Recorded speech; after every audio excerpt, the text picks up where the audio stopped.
RTC chairman గౌరవనీయులు బాజిరెడ్డి గోవర్ధన్ గారికి, నిజామాబాద్ జిల్లా పరిషత్ మాజీ చైర్మన్ పెద్దలు విఠలరావు గారికి,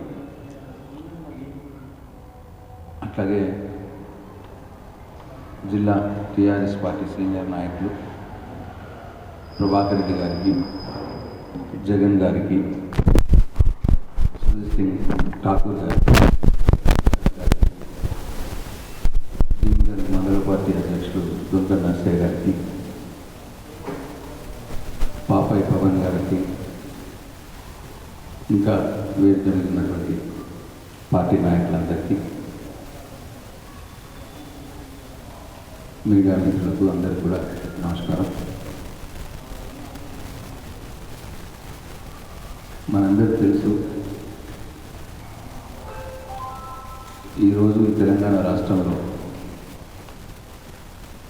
ఒక వికృతమైనటువంటి రాజకీయ క్రీడ రేవంత్ రెడ్డి గారు ఆడుతూ ఉన్నారు. 14 సంవత్సరాలు తెలంగాణ కోసం సుదీర్ఘ పోరాటం చేసి చివరికి తన ప్రాణత్యాగానికి సిద్ధపడి తెలంగాణ రాష్ట్రాన్ని సాధించిన వ్యక్తి మీద తెచ్చుకున్న తెలంగాణని ఈ దేశంలోనే అనేక రంగాల్లో నంబర్ 1గా నిలబెట్టినటువంటి ఒక గొప్ప నాయకుడి మీద కుట్రలు కుతంత్రాలు పన్నుతూ కేసీఆర్ గారి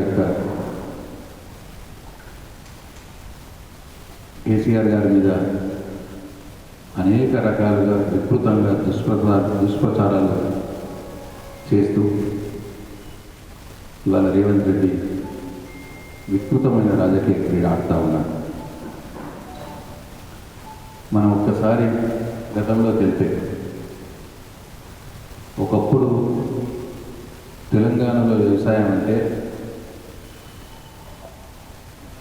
ఎత్తిపోయిన బోర్బావులు, చాలని కరెంటుతో రైతన్నలు అరిగోసపడేవారు. చివరికి ఈ వ్యవసాయం దండుగా అనే పరిస్థితికి వచ్చింది. కానీ ఇప్పుడు గత కేసీఆర్ గారి 10 ఏళ్ల అద్భుతమైన పరిపాలనలో చెరువులు, మిషన్ కాకతీయ పేరున్న చెరువులు బాగు చేసుకొని వర్షపు నీటిని ఒడిసిపట్టి చెరువులు నింపుకొని వాగులో వంకల్లో చెక్ డ్యామ్ని కట్టి నీళ్ళను ఆపుకొని తద్వారా బోరు బావులోకి నీరును వచ్చేటట్టు చేసి, అట్టనే కడుపు నిండా కరెంటుతో, రైతు బంధుతో, రైతు బీమాతో, ఊరూర కొనుగోలు కేంద్రాలతో వ్యవసాయాన్ని పండుగ చేసింది వాస్తవం కాదా అని చెప్పి నేను అడుగుతాను.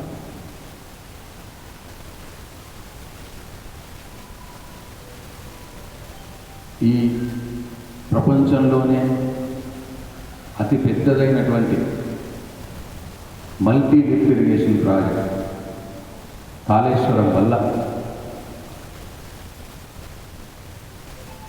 ఒకనాడు ఆంధ్ర ప్రాంతంలో కాలువల ద్వారా సాగయ్యే వాళ్ళు, ఆ ఆంధ్ర ప్రాంత రైతు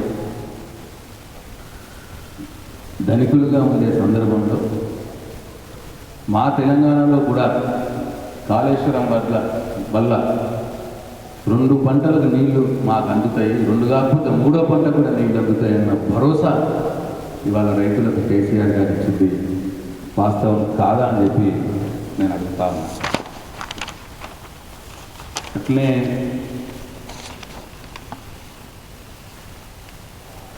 తన సంకల్ప బలంతో కాళేశ్వరాన్ని కట్టి ఆకాశమంతా ఎత్తుకు తెలంగాణ సాగు తీసుకుపోయింది వాస్తవం కాదా అని చెప్పి నేను అడుగుతా ఉన్నాను. తెలంగాణ రైతుల సంపద బ్రహ్మాండంగా పెరిగిన సంగతి కూడా ఒకసారి గుర్తు చేస్తా ఉన్నాను. తెలంగాణ అభివృద్ధి కోసం కేసీఆర్ పడినటువంటి తాపత్రయం, తపన అర్థం కాని వాళ్ళే కేసీఆర్ మీద దుష్ప్రచారాలు చేస్తారు. తెలంగాణ రాకముందు ఉమ్మడి రాష్ట్రంలో ఒక ఇరిగేషన్ ప్రాజెక్టు చేయాలంటే, అది పూర్తి కావాలంటే దశాబ్దాలుగా సమయం తీసుకున్న సంగతి తెలుసు. ఒక ప్రాజెక్టు మొదలు పెడితే 10 సంవత్సరాలు, 20 సంవత్సరాలు, 30 సంవత్సరాలు అయినా కానీ ప్రాజెక్టు కాలేదు. కానీ తెచ్చిన తెలంగాణలో బీడు భూములుగా ఉన్న నా రైతన్నల భూముల్లోకి ఎంత తొందరగా వీలైతే తొందరగా నీళ్లు తీసుకురావాలన్న ఒక తపనతో, ఆ తాపత్రయంతో కాళేశ్వరం ప్రాజెక్టును మొదలుపెట్టి కేవలం 3-4 సంవత్సరాల కాలంలోనే ఆ ప్రాజెక్టులో నుండి నీళ్లు తీసుకొచ్చి తెలంగాణ రైతులు బీడు భూముల్లో నీళ్లు పారించారు. అతి వేగంగా నిర్మించినటువంటి ప్రాజెక్టులో ఏదైనా ఉందంటే అది కాళేశ్వరం ప్రాజెక్టు. ఆ తాపత్రయమే తప్పిస్తే ఇంకోటి లేదు. కేసీఆర్ ఏ తప్పు చేయలేదు.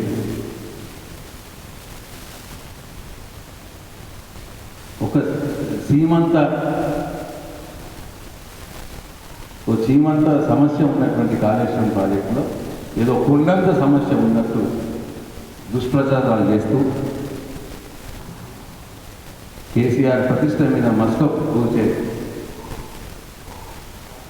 ప్రతిష్టను మలినం చేసే కార్యక్రమం పనిగట్టుకొని ఈ రేవంత్ రెడ్డి బీజేపీతో కలుపుకొని చేస్తున్న సంగతి నేను గుర్తు చేస్తా ఉన్నాను. ఒక సాహసిల 3.5-4 సంవత్సరాల కాలంలోనే ఈ ప్రపంచంలోనే అతిపెద్దదైనటువంటి కాళేశ్వరం ప్రాజెక్టును నిర్మించి అట్లాంటి అనేక ప్రాజెక్టులు పూర్తి చేసి రైతన్నలకు నీళ్ళిచ్చిన కేసీఆర్ మీద ఇవాళ రేవంత్ రెడ్డి కాకమ్మ కథలు ఆడుతూ ఉన్నారు, చెప్తా ఉన్నారు. అయితే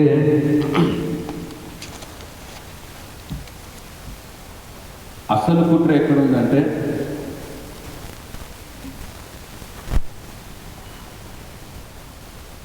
ఇవాళ చిన్న సమస్య ఉన్నటువంటి కాళేశ్వరం ప్రాజెక్టు ఏదో జరిగిపోయింది అని చెప్పి మేడిగడ్డని పండబెట్టి గోదావరి నీళ్ళని ఆపకుండా కిందికి వదిలేసి ఆంధ్ర వాళ్ళకు వదిలేసి అట్నుంచి అటు బంగచర్లకు గోదావరి నీళ్ళను తరలించకపోయే కుట్రనే ఇవాళ కాళేశ్వరం మీద రేవంత్ రెడ్డి చేస్తున్నప్పుడు దుష్ప్రచారం అని చెప్పి నేను భావిస్తూ ఉన్నా. ఇవాళ కాళేశ్వరం మేడిగడ్డ బ్యారేజ్ దాంతో నీళ్ళు ఆపితే ఆంధ్రాకు నీళ్ళు పోవు, ఆంధ్రాకు నీళ్ళు పోకపోతే బంకచర్లకు నీళ్ళు పోవు, బంకచర్లకు నీళ్ళు పోకపోతే వాళ్ళు అనుకున్నట్టు గోదావరి జలాలు తద్వారా కృష్ణా జలాలు కూడా వాళ్ళు దొంగలించకపోయే ఆస్కారం లేదు. కాబట్టి కావలసుకునే మేడిగడ్డ బ్యారేజ్ని పండబెట్టి గోదావరి నీళ్ళని కిందికి ఆంధ్రకు పంపించి తద్వారా బంకచర్లకు పంపించే కుట్రలో భాగమే దుష్ప్రచారం అని చెప్పి నేను మరొకసారి తెలంగాణ ప్రజలకు మనం చేస్తా ఉన్నాను. దయచేసి ఆలోచించాలని చెప్పి కోరుతాను. దీంతో పాటు అసెంబ్లీ ఎన్నికలప్పుడు కాళేశ్వరం కూలిపోయింది అని ప్రచారం చేశారు. మళ్ళీ ఇప్పుడు స్థానిక ఎన్నికలు వస్తున్నాయి కాబట్టి ఈ ఘోష్ కమిషన్ రిపోర్టు దాని పేరు మీద ఇవాళ దుష్ప్రచారం చేస్తూ ఉన్నాం. అంటే దీంట్లో 3 దాగున్నాయి. ఒకటి మేడిగడ్డను వండబెట్టి గోదావరి నీళ్ళని ఆంధ్రకు పంపించి బంటచర్లకు పంపించాలి. 2 ఎట్లనైతే దుష్ప్రచారం చేసి అసెంబ్లీ ఎన్నికల్లో లాభం పొందిండ్రో అట్లనే మళ్ళీ ఇప్పుడు స్థానిక ఎన్నికల్లో కూడా ఈ ఘోష్ కమిషన్ రిపోర్ట్ ఇప్పుడే బయటపెట్టి కరెక్ట్ టైం చూసుకొని స్థానిక ఎన్నికలు వస్తున్న సందర్భం చూసుకొని బయటపెట్టి తద్వారా రాజకీయ లబ్ధి పొందాలి. ఒకటి చంద్రబాబుకు గురుదక్షిణ చెల్లించుకోవాలి, ఆంధ్రాకు నీళ్లు పంపించి మేడగడ్డను వడబెట్టి. 2 ఎన్నికల్లో లబ్ధి పొందాలి. ఇట్లా అన్ని కోణాల్లో ఇవాళ తెలంగాణకు అన్యాయం చేస్తూ ఎన్నికల్లో లబ్ధి పొందాలని ముఖ్యమంత్రి రేవంత్ రెడ్డి ప్రయత్నం చేస్తూ ఉన్నారు. అసలు కాళేశ్వరం ప్రాజెక్ట్ అంటే హరీష్ రావు గారు చాలాసార్లు చెప్పిన ఒక మేడిగడ్డ బ్యారేజ్ ఒకటే కాదు. కాళేశ్వరం ప్రాజెక్ట్ అంటే 3 బ్యారేజ్లు, 15 రిజర్వాయర్లు, 19 సబ్స్టేషన్లు, 21 పంప్ హౌస్లు, 203 కిలోమీటర్ల సొరంగాలు, 1531 కిలోమీటర్ల గ్రావిటీ కెనాల్స్, 141 టీఎంసీల స్టోరేజ్ కెపాసిటీ ఉన్నటువంటి రిజర్వాయర్లు, 530 మీటర్లు ఎత్తిపోయగలిగేటువంటి పంపులు, మోటార్లు, 240 టీఎంసీల వాడుకునే సామర్థ్యం కలిగిన ఇవన్నిటి సమాహారమే కాళేశ్వరం ప్రాజెక్టు. ఇన్ని ఉంటే ఈ కాళేశ్వరం ప్రాజెక్టులో దాంట్లో ఒకే ఒక బ్యారేజ్ ఆ మేడిగడ్డలో, దాంట్లో 25 పిల్లర్లు ఉన్న మేడిగడ్డ బ్యారేజ్లో 2 పిల్లర్లు కొద్దిగా సమస్య వస్తే కాళేశ్వరం కూలిపోయిందని, అవినీతి జరిగిందని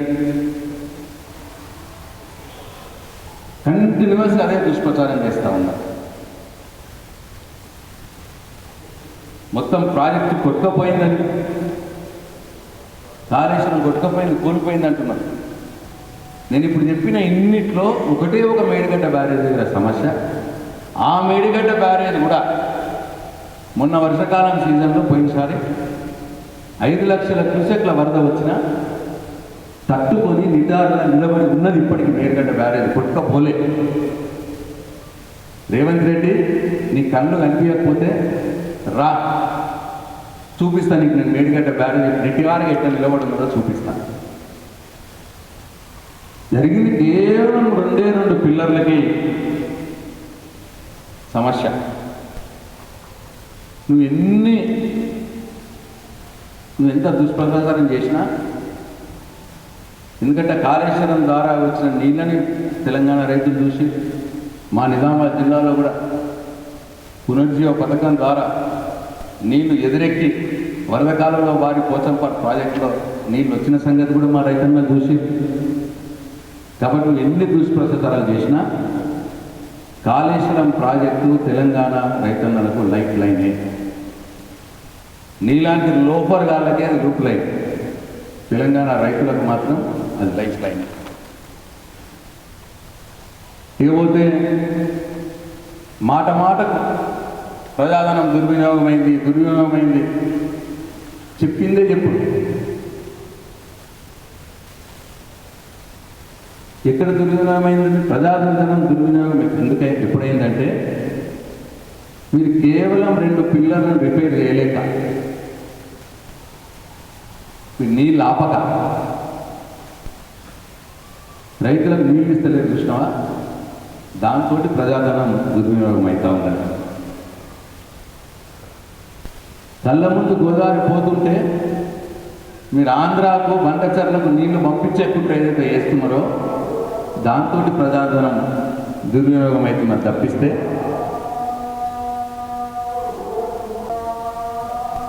రెండు పిల్లర్లు రిపేర్ చేస్తే మొత్తం కూడా కాళేశ్వరంని ఉపయోగంలోకి తీసుకోవచ్చు. అసలు ఇప్పుడు బ్యారేజ్ గేట్లు దించకున్నా అన్నపల్లి మోటార్లు ఆన్ చేసుకోవచ్చు. ఆన్ చేసుకొని మిగతా కాళేశ్వరం కాంపోనెంట్స్ అన్ని నేను ఇంతకుముందు చెప్పిన కదా ఆపాలి. మేడిగడ్డ బ్యారేజ్ గేట్లు దించకుండానే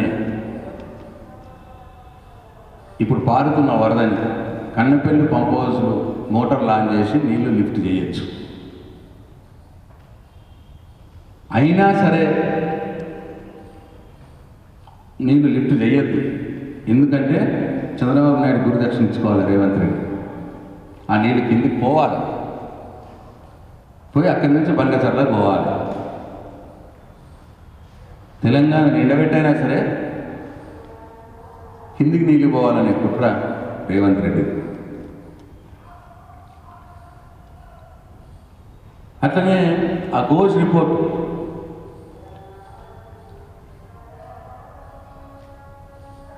justice Ghosh report Revanth Reddy, BJP, Chandrababu ముగ్గురు కలిపి వండిన వంట. ఆ ముగ్గురు యొక్క గోస్ట్ రిపోర్ట్. అది గోస్ట్ రిపోర్ట్ కాదు. రేవంత్ రెడ్డి, బీజేపీ, చంద్రబాబు నాయుడు యొక్క గోస్ట్ రిపోర్ట్ అని చెప్పి నేను చెప్తాను. ఆ రిపోర్ట్ ఒక ట్రాష్, అది కోర్టులో చెల్లదు. ఎందుకంటున్నా అంటే ఇవన్నీ మీరు గమనించి ఉండాలి. జస్టిస్ ఘోష్ ఆ రిపోర్ట్ని సీల్డ్ కవర్లో పెట్టి అధికారులకు ఇచ్చిండు. ఇంకా గవర్నమెంట్ కమిటీ కూడా వేయలే దాన్ని చదువుమని చెప్తాను. అది సీల్డ్ కవర్లోనే ఉన్నది. అట్లనే ఆ సీల్డ్ కవర్లోనే ఉన్నది రిపోర్టు. పీసీ ప్రెసిడెంట్ ఆ రిపోర్ట్లో ఏమున్నదో మొత్తం చెప్తాడు, మొత్తం పబ్లిక్ చెప్పిండు. ఈ పాదయాత్రలు ఆందోళన చెప్పిండు. అప్పటికి ఇంకా సీల్డ్ కవర్ ఓపెన్ కాలే. కానీ మహేష్ కుమార్ గౌడ్ గారు ఆ రిపోర్ట్లో కేసీఆర్ తప్పు ఇట్లా చేసిండు, హరీష్ రావు తప్పు చేసిండు, ఇట్లా అదైంది ఇదైంది అన్నీ చెప్పిండు ఆయన. ఇక చంద్రబాబు నాయుడుకు బాగా ఉదయ కొన్ని మీడియా సంస్థలు రిపోర్ట్ మొత్తం ప్రచురించింది వాళ్ళే. సీల్డ్ కవర్లే ఉన్నది అది, కానీ మొత్తం రాసేసింది. దాంట్లో అట్టున్నది, దాంట్లో ఇట్లున్నది. కేసీఆర్ మీద ఆరోపణలు, హరీష్ రావు మీద ఆరోపణలు, వాళ్ళ మీద వీళ్ళ మీద మొత్తం సీల్డ్ కవర్ ఓపెనే కాదు కానీ వాళ్ళు రాసేస్తారు. బ్యానర్ ఐటమ్స్లో రాస్తారు. దీన్ని ఏమనుకోవాలి? అయితే పీసీ ప్రెసిడెంటే రిపోర్ట్ ఇచ్చిండా? లేదు, ఆ బాగా మీడియా సంస్థలు మరి వాళ్ళే రాసిచ్చిన స్క్రిప్ట్ జస్టిస్ ఘోష్కి. సీల్డ్ కవర్ ఓపెన్ కాకుండా మొదలే వీళ్ళు ఎట్లా రాస్తారు? పీసీ ప్రెసిడెంట్ ఎట్లా చెప్తాడు? దీన్ని ఎట్లా అర్థం చేసుకోవాలి? అందుకోసమే నేను అంటున్నా, ఆ ఘోష్ రిపోర్టు అది ghost report. Chandrababu, Revanth Reddy, BJP ముగ్గురు కలిపిన గోస్ట్ రిపోర్టు. ఆ రిపోర్ట్ ఒక ట్రాష్.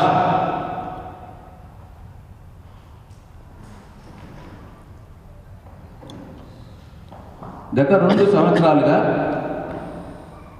రేవంత్ రెడ్డి, కాంగ్రెస్ పార్టీ, అక్కడే బండి సంజయ్ లాంటి మేధావులు ఈ కాళేశ్వరం మీద కావచ్చు ఏదైతే మాట్లాడుతున్నారో అవే మాటలు జస్టిస్ ఘోష్ రిపోర్ట్లో కనిపించినాయి. వేరే ఏం లేవు, సాంకేతికంగా ఏం లేవు, పొలిటికల్ మొత్తం. రేవంత్ రెడ్డి, కాంగ్రెస్ పార్టీ, బండి సంజయ్ ఏదైతే మాట్లాడారో అవే ఇవాళ ఆ రిపోర్ట్లో కనిపిస్తూ ఉంది. అంటే ఇది జస్టిస్ ఘోష్ కమిషన్ రిపోర్ట్ కాదు, Revanth Reddy, BJP mouth talk report. అంటే మొత్తం 625 పేజీల రిపోర్ట్ రాస్తే ఒక 60 పేజీలు మాత్రం బయటకు తెచ్చి దాంట్లో మళ్ళా ఆ 10% రిపోర్ట్లో ఉన్న 10% పేజీలే బయటకు తెచ్చి ఎక్కడెక్కడైతే ఈ కాంగ్రెస్ పార్టీకి, ప్రభుత్వానికి, బీజేపీ పార్టీ వాళ్ళకి ఎక్కడైతే అనుకూలంగా ఉన్నాయో పేరాలు, ఆ పేరాలనే బయటకు తెచ్చి లీక్లు ఇప్పించి పేపర్లను రాపించి కేసీఆర్ మీద దుష్ప్రచారం చేసే కుట్ర ఇది. అందుకే ఇది ఓన్లీ పొలిటికల్ కమిషన్ రిపోర్ట్. ఈ రిపోర్ట్ డుల్లా ట్రాష్. ఎందుకంటే క్లియర్గా అందరికి కనిపిస్తూ ఉంది. అది ఏమన్నాడు రిపోర్ట్లో పొలిటికల్ అంశాలు కూడా చెప్పిందో చెప్పినట్టు.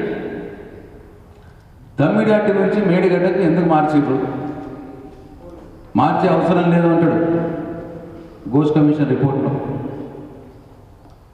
క్లియర్గా హరీష్ రావు గారు జస్టిస్ ఘోష్ గారికి లెటర్లు ఇచ్చినాడు, సిడబ్ల్యూసి రాసిన లెటర్ ఇచ్చినాడు. తమ్మిడిహట్టి దగ్గర అనుకున్నంత నీటి లభ్యత లేదు, మీరు అనుకునే ప్రాజెక్టు సక్సెస్ ఫ్రూట్ఫుల్ కాకపోవచ్చు అనే లెటరు సిడబ్ల్యూసి రాసింది. ఆ లెటర్ని జస్టిస్ ఘోష్ కమిషన్కి ఇచ్చింది. అయినా పరిగణలో తీసుకోవాలి ఆ లెటర్ని. మొన్న చెప్పినాడు హరీష్ రావు గారు, మొత్తం ఎక్స్ప్లెయిన్ చేసినాడు. సిడబ్ల్యూసి లెటర్ ఉండంగా అక్కడ నీటి లభ్యత లేదు అని చెప్పంగా మళ్ళీ జస్టిస్ ఘోష్ కమిషన్ రిపోర్ట్లో ఎట్లా అంటారు అట్లా తమ్మిడిహట్టి నుంచి మేడిగడ్డకి ఎందుకు మార్చిందో అని ఎట్లా అంటారు. ప్లస్ అప్పటి మహారాష్ట్ర ప్రభుత్వం అభ్యంతరాలు చెప్పిన లెటర్ కూడా ఇచ్చిండు హరీష్ రావు గారు జస్టిస్ ఘోష్కు. మీరు తమ్మిడిహట్టి దగ్గర 152 మీటర్ల ఎత్తులో కట్టడానికి వీల్లేదు బ్యారేజు,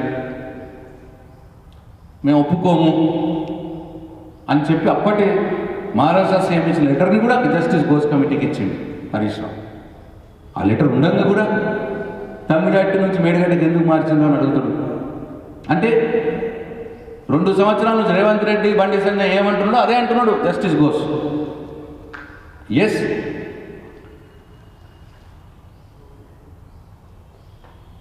ఒకవేళ తమ్మిడిహట్టి దగ్గర కాళేశ్వరం ప్రాణాంత చేవెళ్ళ ప్రాజెక్టు స్టార్ట్ అయింది ఎప్పుడండి? 2007వ సంవత్సరంలో కాంగ్రెస్ పార్టీ పీరియడ్లో అది మంజూరైంది. ఫస్ట్ పని ఏం చేయాలంటూ వాళ్ళు అనుకున్న ప్రతిపాదించిన తమ్మిడిహట్టి దగ్గర బ్యారేజ్ కట్టి అక్కడి నుంచి నీళ్ళు లిఫ్ట్ చేయాలి. అక్కడ బ్యారేజ్ కట్టాలి, 152 మీటర్ల దగ్గర బ్యారేజ్ కట్టాలి ఎత్తులో. 2007వ సంవత్సరంలో మంజూరైన పనులు.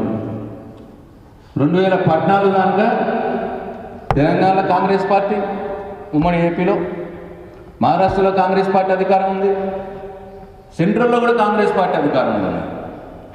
3 దగ్గరలో కూడా కాంగ్రెస్ పార్టీ అధికారంలో ఉన్నాక 2007వ సంవత్సరం నుంచి 2014వ సంవత్సరం దాకా 7 సంవత్సరాలు తమ్మిడిహట్టి దగ్గర నువ్వు బ్యారేజ్ ఎందుకు కట్టలేవు? ఒకవేళ నీకు అనుమతులే ఉంటే ఎందుకు కట్టలేదు? మీరే 7 సంవత్సరాలు ఉన్నారు కదా. ఒకవేళ ఇక్కడ నీళ్ళ లభ్యత ఉంటే, సిడబ్ల్యూసి ఒప్పుకొని ఉంటే, మహారాష్ట్ర ప్రభుత్వం ఒప్పుకొని ఉంటే మీరు ఎందుకు కట్టలేదు? ఆ 7 సంవత్సరాల కాలంలో 14 దానికి ఎందుకు కట్టలేదు? ₹1 కూడా అక్కడ ఖర్చు పెట్టలేదు బ్యారేజ్ దగ్గర. దీనికి ఏం సమాధానం చెప్తుంది కాంగ్రెస్ పార్టీ?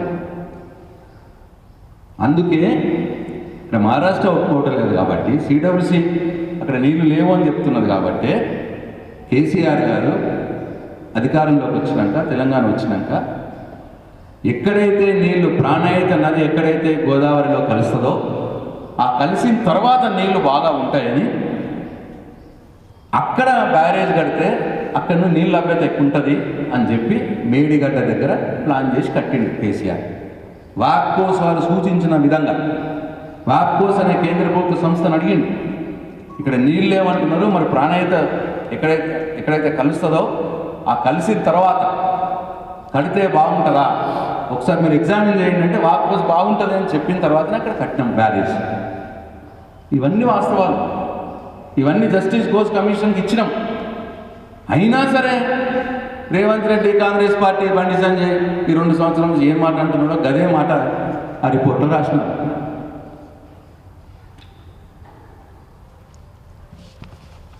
అట్లనే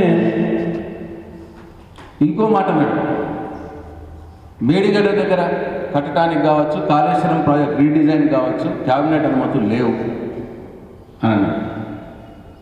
హరీష్ రావు గారు ఆయనకి ఇచ్చిన లెటర్ 5 సార్లు వివిధ సందర్భాల్లో క్యాబినెట్ అనుమతులు పొందింది కాళేశ్వరం ప్రాజెక్టు. 5 సార్లు, ఒక్కసారి కాదు, ఆ పేపర్లు కూడా ఇచ్చిండు ఆయనకి. అయినా సరే క్యాబినెట్ అనుమతులు లేవు అని రేవంత్ రెడ్డి అంటాడు, జస్టిస్ బోస్ గారు కూడా అంటాడు. అందుకేనంటే ఇవి కోర్టులో నిలబడవు, ఇది కేవలం రాజకీయ ప్రేరేపితమైనటువంటి రిపోర్టు. నేను ఇంకోటి అడుగుతున్నా, ప్రభుత్వంలో ఉన్నప్పుడు ముఖ్యమంత్రిగా ఒక నిర్ణయం తీసుకొని ఆ నిర్ణయాన్ని తర్వాత క్యాబినెట్లో రాటిఫై చేసుకుంటారు. కొన్నిసార్లు అట్లా జరుగుతాయి. నేను అడుగుతున్నా ముఖ్యమంత్రిని, నువ్వు ఎలక్షన్లో గెలిచిన తెల్లారి నుంచే మూసీ ప్రాజెక్ట్ గురించి మాట్లాడినా. ఒకసారి 70,000 కోట్లతో కడతాను, ఒకసారి 1,00,000 కోట్లతో అన్నావు, ఇంకోసారి 1,50,000 కోట్లతో అన్నావు. మరి అంటున్నప్పుడు ఈ 70,000 కోట్లకు 1,00,000 కోట్లకు 1,50,000 కోట్లకు నువ్వు అన్నప్పుడు వీటికి క్యాబినెట్ అనుమతులు ఉన్నాయా? నువ్వు అనే మాటలు ఉన్నాయా? రేవంత్ రెడ్డి సమాధానం చెప్తావు దీనికి? మూసీ ప్రాజెక్టు నువ్వు కడతా అని ప్రకటించినావు, క్యాబినెట్ అనుమతులు ఉన్నాయా?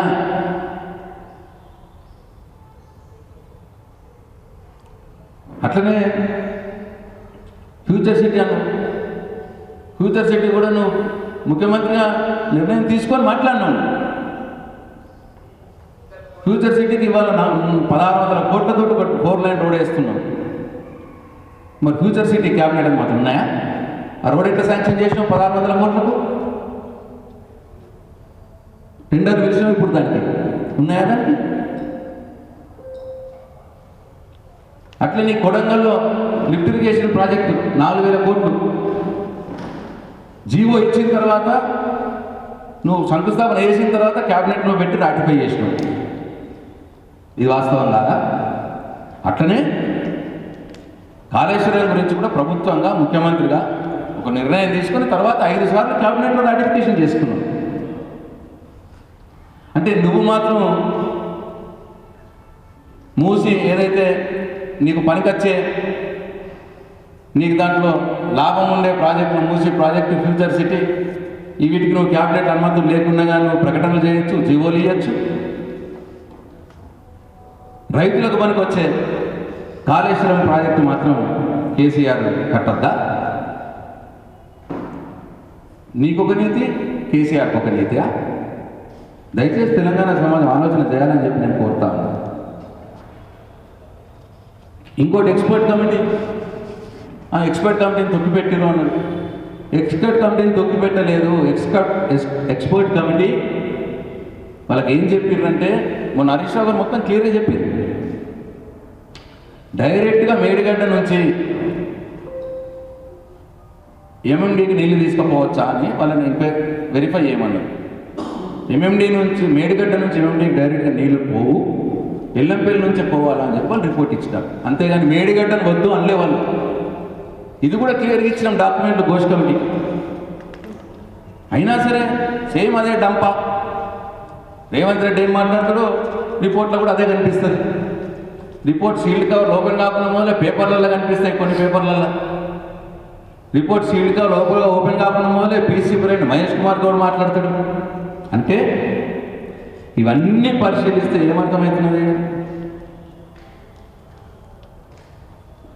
ఈ ఘోష్ కమిటీ రిపోర్టు వాస్తవాలకు దూరంగా Congress party, BJP party, Chandrababu ఏవైతే వాళ్ళు 2 సంవత్సరాల నుంచి మాట్లాడుతున్నారో అవే దాంట్లో పెట్టి కేసీఆర్ మీద బురద జల్లే ప్రయత్నం చేస్తున్నారు అనేది కంక్లూజన్గా అర్థమవుతున్నది ఇవన్నీ ఉంటే. అందుకే సౌత్ వెస్ట్ అనే ఒక మీడియా సంస్థ చెప్పింది, ఈ రిపోర్టు కోర్టులో చెల్లదు. ఎందుకంటే రిపోర్టులో ఎవరి మీదనైతే ఆరోపణ చేయబడతారో వారికి సెక్షన్ 8B కింద వాళ్ళకు అవకాశం ఇవ్వాలి వివరణ కోరటానికి.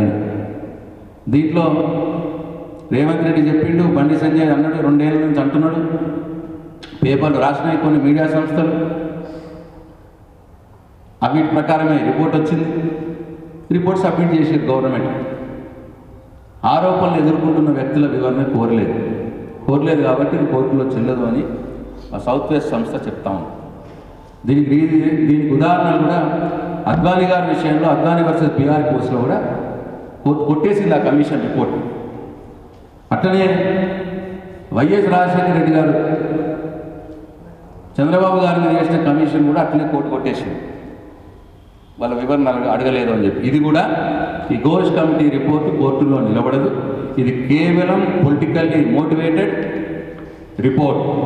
ఈ రిపోర్ట్ ఒక డొల్లా, ఈ రిపోర్ట్ ఒక ట్రాష్ అని చెప్పి మేము భావిస్తా ఉన్నాం. దయచేసి ప్రజలు కూడా గమనించాలని చెప్పి నేను కోరుతా ఉన్నాను. అట్లనే ఇంకొక 2-3 అంశాలు పరిశీలిస్తే, ఎన్డీఎస్ఏ ఇది కూడా ఒక గమ్మత్తు ఉంది. కాళేశ్వరం మొత్తం ప్రాజెక్టులో అంటే దాదాపు వీళ్ళనే 85,000 లక్ష కోట్ల ప్రాజెక్టులో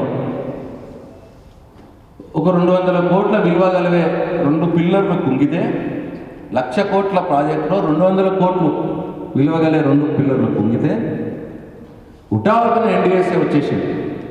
బీజేపీ వాళ్ళు పంపించారు, ఎన్డీఎస్ఏ పంపించాలి, రిపోర్ట్ ఇచ్చి ఇదంతా ఖరాబ్ ఉన్నది అని చెప్పి.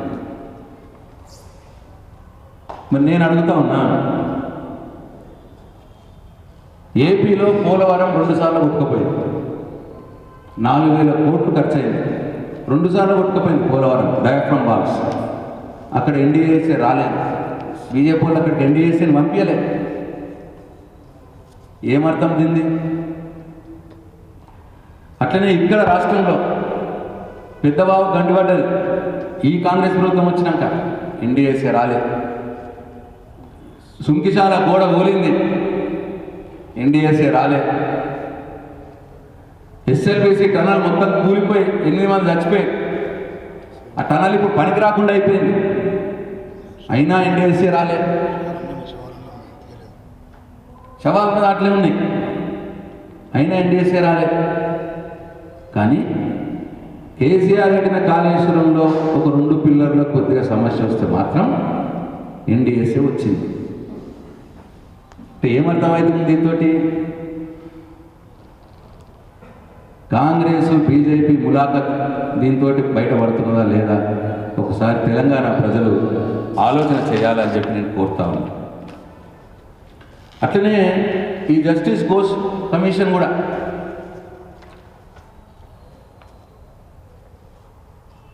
ఇంత పెద్ద, ఇప్పుడు నేను చెప్పిన పెద్ద ప్రాజెక్టు కాళేశ్వరం ప్రాజెక్టులో ఒక 2 పిల్లర్లు కుంగితేనట ముఖ్యమంత్రి కేసీఆర్, ఇరిగేషన్ మంత్రి హరీష్ రావు బాధ్యులట. ఆయన రిపోర్ట్లో చెప్తాడు. అంటే నా ఆశ్చర్యమే లేదు, ఏదైతే రేవంత్ రెడ్డి అంటున్నాడో అదే రిపోర్ట్లో వచ్చింది.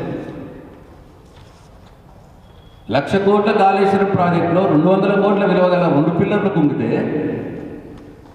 ముఖ్యమంత్రి కేసీఆర్, ఇరిగేషన్ మంత్రి హరీష్ రావు బాధ్యత వహించాలన్నట. మరి పెద్దవారు గండిపడితే ఎందుకు కమిషన్ వేయలేదు? ఎందుకు కమిషన్ రిపోర్ట్ రాలేదు? ఎస్ఎల్బీసీ గోడ కూలితే, ఎస్ఎల్బీసీ టనల్ కూలిపోతే 8 మంది చనిపోయే శవాలు అక్కడే ఉంటే, అట్లనే సుంకిశాల గోడ కూలిపోతే ఎందుకు ఈ రాష్ట్ర ముఖ్యమంత్రి రేవంత్ రెడ్డి, అట్లనే ఇరిగేషన్ మంత్రి ఉత్తమ్ కుమార్ రెడ్డిల మీద కమిషన్ ఎందుకు వేయలేదు? కమిషన్ రిపోర్ట్ ఎందుకు వేయలేదు? వీళ్ళని ఎందుకు బాధ్యులు చేయలేదు? నేను అడుగుతా ఉన్నాను బీఆర్ఎస్ పార్టీ పక్షాన.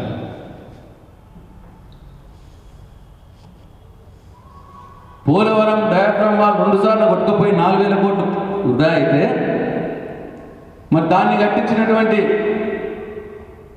వైఎస్ జగన్మోహన్ రెడ్డి కావచ్చు, సీఎం చంద్రబాబు నాయుడు కావచ్చు, దాన్ని ఫైనాన్స్ చేస్తున్నటువంటి పీఎం నరేంద్ర మోడీ మీద కావచ్చు, ఎందుకు ఈ ఘోష్ కమిటీ రాలేదు? ఎందుకు ఈ ఘోష్ కమిటీ రిపోర్ట్ పెట్టలేదు? ఎందుకు వాళ్ళని బాధ్యులు చేస్తలేరు?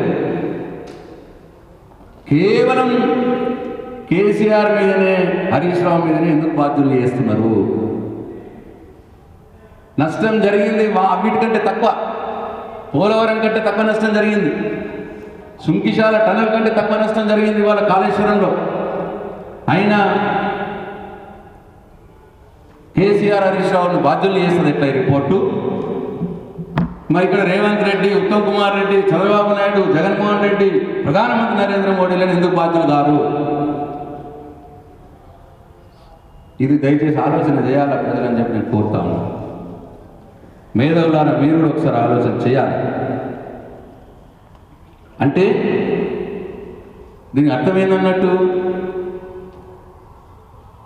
ఇటు రేవంత్ రెడ్డికి కానీ, కాంగ్రెస్కి కానీ, ఇటు బీజేపీకి, నరేంద్ర మోడీకి కానీ, అటు చంద్రబాబు నాయుడుకి కానీ అందరికీ ఒకటే టార్గెట్ కేసీఆర్. కేసీఆర్ ఉంటే వాళ్ళ రాజకీయాలు నడవు, కేసీఆర్ని పొందబెట్టాలి. అందుకే చీమంత సమస్యని కొండంత సమస్యగా చూపించి దాని మీద కమిషన్లు వేసి ఎంక్వైరీలు పెట్టి రిపోర్ట్లు అని చెప్పి బాధ్యులని చెప్పి ఇష్టం వచ్చిన దుష్ప్రచారాలు చేస్తూ ఉన్నారు. దయచేసి ప్రజల ఆలోచన చేయాలని చెప్పి కోరుతా ఉన్నాం. ఏమీ లేదు, ఈ ముఖ్యమంత్రి ప్రజలకు ఇచ్చిన వాగ్దానాలు అమలు చేయడు, రైతులకు ఇచ్చిన రుణమాఫీ రాదు, రైతు భరోసా రాదు, వడ్ల బోనస్ రాదు, ఏమీ రావు. అవి అడిగితే అడిగిన వాళ్ళ మీద ఎంక్వైరీలు, కమిషన్లు, కేసులు, జైల్లో పెడతామని బెదిరించుడు, చివరికి ప్రజల దృష్టిని మరచాలి. ఈ కమిషన్ల పేరు మీద ఆ బాగా పత్రికలు రాసుడు, రేవంత్ రెడ్డి ఇస్తా అన్నది మర్చిపోయి ప్రజలు వీటి మీద పడాలి, వీటి మీద దృష్టి పెట్టాలి. ఈ కార్యక్రమం తప్పిస్తే ఈ రాష్ట్రంలో జరుగుతున్నది ఏమి లేదు. ఎందుకంటే మార్పు వస్తుందేమో అనుకున్నారు, పాపం మార్పు వచ్చింది, మళ్ళీ పాత రోజులే వచ్చినాయి. మళ్ళీ తెలంగాణ కంటే ముందు రోజులు తిరిగి వచ్చినాయి. మళ్ళీ గదే ఎరువుల కోసం క్యూ లైన్లలో రైతుల వల్ల చెప్పుల్ని పెట్టి బరిగాలతో నిలవడాల్సి వస్తున్నది. కరెంటు రోజు 4 సార్లు పోతున్నది. ఆ ఇచ్చే కరెంట్ కూడా లో వోల్టేజ్, దాంతో మోటార్లు కాలిపోతున్నాయి. మోటార్లు కాలిపోయి రైతుల జేబులు ఖాళీ అవుతున్నాయి. నీళ్ళు ఇచ్చే అవకాశం ఉన్నా, నేను ఇంతకుముందే చెప్పినట్టు మేడిగడ్డ గేట్లు దించకుండానే కన్నెపల్లి పంప్ హౌస్ని స్టార్ట్ చేసి నీళ్ళు ఇవ్వచ్చు, కాళేశ్వరం నీళ్ళు ఇవ్వచ్చు. 140 టీఎంసీల రిజర్వాయర్లు రెడీ ఉన్నాయి, 21 పంప్ హౌజులు రెడీ ఉన్నాయి, 19 సబ్స్టేషన్లు రెడీ ఉన్నాయి. 140 టీఎంసీల నీళ్ళు ఎత్తిపోయచ్చు. కానీ కావలసుకునే నీళ్ళు ఇవ్వకుండా కాళేశ్వరాన్ని ఎండబెట్టి కిందకు ఆంధ్రాకు నీళ్లు పంపించి ఇక్కడ తెలంగాణ రైతుల పొట్టగొట్టే ప్రయత్నం చేస్తున్నారు. మళ్ళీ సేమ్ అవే పాత రోజులు ఎట్లయితే నీళ్లు గోదావరి నీళ్ళు కిందికి పోయినాయో ఇప్పుడు కూడా మళ్ళీ అట్లనే కిందికి పోతా ఉన్నారు. ఆ పాత రోజులు చర్చకి తప్పిస్తే రేవంత్ రెడ్డి మార్పు ఏం తెలియదు. ఏవోతాయి కమిషన్లు, ఎంక్వైరీలు అంటారా? ప్రభుత్వాలు మారినప్పుడల్లా కొన్నిసార్లు ఇట్లా జరుగుతున్నాయి. అతికిపోయి చేస్తూ ఉన్నారు. చేసిన వాళ్ళంతా భూస్థాపితం అయిపోయారు. ఎంక్వైరీలు, కమిషన్ల పేరు మీద కక్ష సాధింపులకు దిగితే ఆ కక్ష సాధింపులు చేపట్టిన రాజకీయ నాయకులు పెద్దలు కూడా భూస్థాపితమైంది. వైఎస్ చంద్రబాబు మీద ఎంక్వైరీ కమిషన్ వేసి చంద్రబాబు జగన్ మీద ఎత్తున్నాడు. అట్లనే అంతేకాదు, ఎందుకు రాజీవ్ గాంధీ, ఇందిరాగాంధీల మీద కూడా ఎంక్వైరీ కమిషన్లు వేసి వాళ్ళందరూ కూడా ఎట్లయితే న్యాయస్థానాల్లో వాళ్ళ ఎంక్వైరీ కమిషన్ల మీద ఎదుర్కొన్నారో అట్లనే మా కేసీఆర్ గారు కూడా ఎదుర్కొంటారు. జరిగింది ఏమీ లేదు, కేవలం ప్రజల దృష్టి మర్చడం, ఆంధ్రాకి నీళ్ళు కిందికి పోవాలి, కేసీఆర్ మీద బుర్ర చల్లాలి. ఈ 3 పాయింట్లు తప్పిస్తే దీంట్లో ఏమీ లేదు అని చెప్పి మా అభిప్రాయం. ఇప్పటికైనా నేను ఎంక్వైరీ కమిషన్ 16 నెలలు నడిచింది. 16 నెలలు కూడా సేమ్ ఇదే సొల్లుబాబుడు వాగింది కాళేశ్వరం మీద. ఇదే రేవంత్ రెడ్డి, బండి సంజయ్, కాంగ్రెస్ పార్టీ నాయకులు అలా కడుపులో ఉన్న విషమంతా కక్కారు. ఇప్పుడు లాస్ట్కి ఎంక్వైరీ కమిషన్ అయిపోయింది. ఇప్పుడు ఏం లేదు ఇక కక్కని. ఇప్పుడైనా సరే ఆ 2 పిల్లర్లు ఏవైతే సమస్య వచ్చిందో దాన్ని రిపేర్ చేయండి. 100, 200, 300 కోట్లతో అయిపోతుంది, రిపేర్ అయిపోతుంది. ఎల్లేంటి వాళ్ళే చేస్తామని ముందుకు వచ్చారు. అయినా వాళ్ళతో చెప్పి చేయనిస్తలేదు. ఇంకా నీళ్ళు కిందికి పోవాలి కదా ఆంధ్రకు. అప్పుడే కదా చంద్రబాబు నాయుడుకు గురుదక్షిణ చెల్లించుకున్నట్టయితే రిపేర్ చేపియండి, నీళ్ళు ఆపండి. తెలంగాణలో ఇప్పటికీ ఇంకా వర్షపాతం కొన్ని ప్రాంతాల్లో తక్కువగా ఉన్నది. మీకు రిజర్వాయర్లు రెడీ ఉన్నాయి, కేసీఆర్ కట్టినాయి. పంపులు రెడీ ఉన్నాయి, కేసీఆర్ కట్టినాయి. ఆ నీళ్ళని ఎత్తిపోయండి. రైతులకు నీళ్ళు ఇవ్వాలి. రైతుల పొట్ట కొట్టద్దు. మీ కడుపులో ఉన్న విషమంతా కక్కిర్రు. ఇప్పటికైనా రైతుల పొట్ట కొట్టద్దు అని చెప్పి నేను రేవంత్ రెడ్డిని డిమాండ్ చేస్తా ఉన్నా.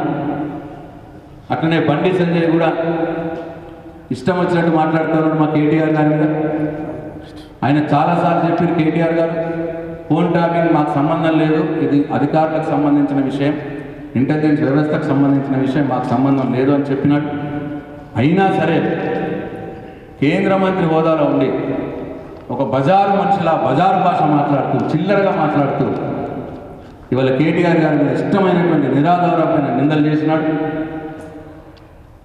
నువ్వు అట్లనే మాట్లాడితే బండి సంజయ్ నీకు ఆ పదవి నువ్వు అరుగుడి కాదు.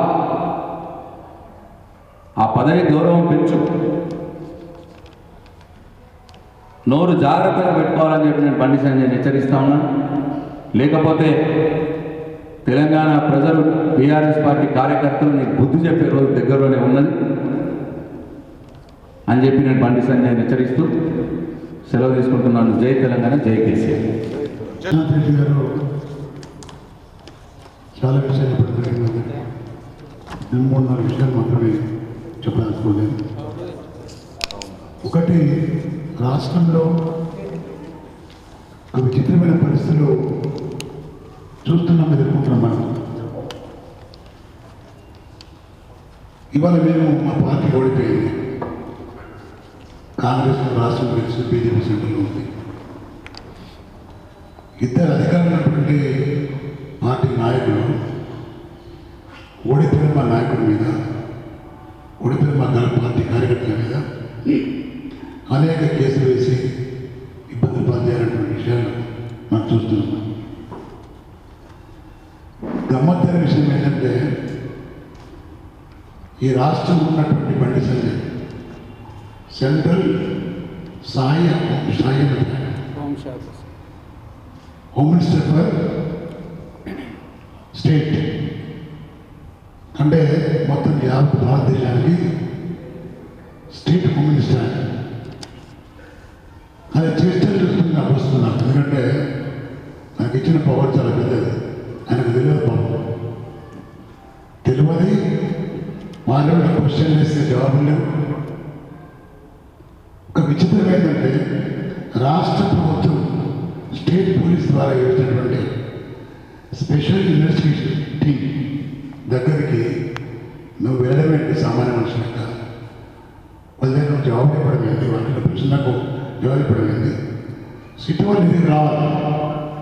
అది జ్యుడిషియల్ కమిషన్ కాదు, స్టేట్ పోలీస్ ఇచ్చినటువంటి SIT, central home minister for state వెళ్ళి ఒక సామాన్య మాట్లాడారా వెళ్ళి నువ్వు చెప్తున్నటువంటి మాటలు ఎట్లా ఉన్నాయంటే, ఒక బజార్లో లాగా, ఒక బజార్ మనిషిలాగా నీకు ఇచ్చిన పవర్ వేస్ట్ అనే విధంగా నువ్వు నడుస్తున్న నడక కానీ, నువ్వు మాట్లాడే తీరు కానీ ప్రజలు నమ్ముతున్నావు. వీళ్ళ భయం ఏంటంటే, ఓడిపోయిన పార్టీలే ఎందుకు అనుకోవడం, మా మీద సిట్ వేయడం, మా నాయకుడి మీద ఎంక్వైరీ కమిషన్ వేయడం, ఇవన్నీ చూస్తూ ఉంటే ఒక బలం ఏంటంటే, ఓడిపోయి లేని భయం కాదు, మళ్ళీ గెలిస్తే మన భయం కావాలి. గతంలో మా నాయకుడు కేసీఆర్ గారు వారి నాయకత్వంలో ప్రభుత్వం ఉన్నప్పుడు రేవంత్ రెడ్డి చేసిన అరాచకాలు కానీ, బండి సంజయ్ చేసినటువంటి తప్పులు కానీ వాటి మీద కఠినంగా శిక్ష వేసిండు. వాళ్ళకు శిక్ష వేయించింది కాబట్టి ఇవాళ ఆ కడుపు మంటతో చేస్తున్న కార్యక్రమాలు మేము తప్పు చేయలేదు మన చెప్పి మా ప్రశాంత్ రెడ్డి గారు. ఇందిరాగాంధీ వచ్చినప్పుడు నేను చూపించినప్పుడు షాక్ కమిషన్ వేసాం. ఎమర్జెన్సీ పీరియడ్లో జరిగినప్పుడు 2 సంవత్సరాల కాలంలో ఆమె చేసిన అరాచకాలని చెప్పేసి షాక్ కమిషన్ వేస్తే ఆ షాక్ కమిషన్ చైర్మన్ ఎవరు? రిటైర్డ్ సుప్రీంకోర్టు చీఫ్ జస్టిస్ అని. ఆ కమిషన్కి దిక్కు లేదు అక్కడ. ఆ కమిషన్కి పట్టించుకుని నాదం లేదు. మళ్ళీ ఇందిరాగాంధీ గారు మళ్ళీ ప్రైమ్ మినిస్టర్ దేశానికి. కానీ మళ్ళీ మీరు ఇచ్చిన సందేశం ఏంటంటే మళ్ళీ కేసీఆర్ గారు మీరే ముఖ్యమంత్రి చేయబోతున్నారు.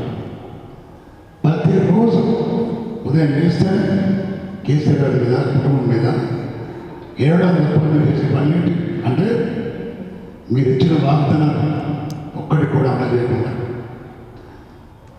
ఆ వాగ్దానాలు ప్రజలు ఎక్కడ తిరుగుబాటు చేస్తారో, ఎక్కడ నిలిస్తారో అనే భయంతో పక్కదారి పట్టించే విధంగా ఈ కమిషన్ వేసి సెట్లు వేసి మీరు చేస్తున్నటువంటి చేష్టలు చేష్టలు ప్రజలు గమనిస్తున్నారు.